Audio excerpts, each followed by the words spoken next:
Raniganj master plan নিয়ে রাজ্য সরকারকে তুলোধনা করলেন আসানসোল দক্ষিণের বিজেপি বিধায়ক অগ্নিমিত্রা পাল। সোমবার রানীগঞ্জে এক সাংবাদিক বৈঠকে এসে রাজ্যের শাসক দলকে বিঁধলেন বিধায়ক অগ্নিমিত্রা পাল। তিনি রাজ্য সরকারের বিরুদ্ধে অভিযোগ করে বলেন যে কেন্দ্র সরকার রাজ্যকে রানীগঞ্জ মাস্টার প্ল্যানের বিষয়ে যে নির্দেশ দিয়েছিল তা এখনো কার্যকর হয়নি এবং তা নিয়ে রাজ্য কোনো জরিপও করেনি। তিনি অভিযোগ করেন যে রানীগঞ্জ থেকে বরাকর পর্যন্ত বহু বাড়ি ধসের কবলে পড়েছে, অথচ কোনো ভ্রুক্ষেপ নেই রাজ্য সরকারের।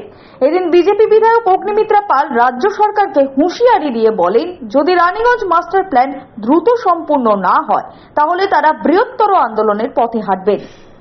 মুখ্যমন্ত্রী একজন প্যাথোলজিক্যাল লায়ার, মানে প্যাথোলজিক্যাল অসত্য কথা বলেন। প্রত্যেকটা বিষয়ে উনি অসত্য কথা বলেন এবং এই বিষয়ে উনি অসত্য কথা বলছেন। 10 বছরের মধ্যে রানীগঞ্জ মাস্টার প্ল্যান কমপ্লিট করতে হবে, সেই হিসেবে সমস্ত ব্যবস্থা দেওয়া হয়েছে।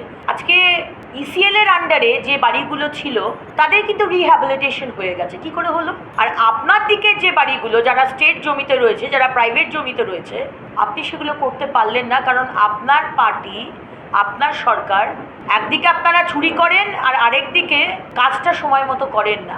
মানে একটা ডেডলাইনের মধ্যে একটা প্রজেক্ট শেষ করার যে ডাইনামিজম দরকার, আপনি সেই ডাইনামিক লিডার নন।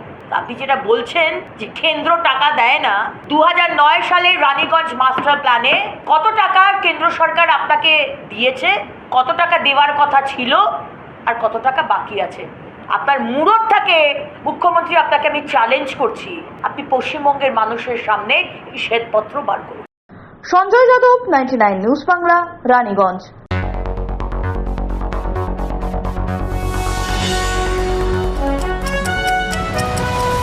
আপনারা দেখছেন 99 নিউজ বাংলা।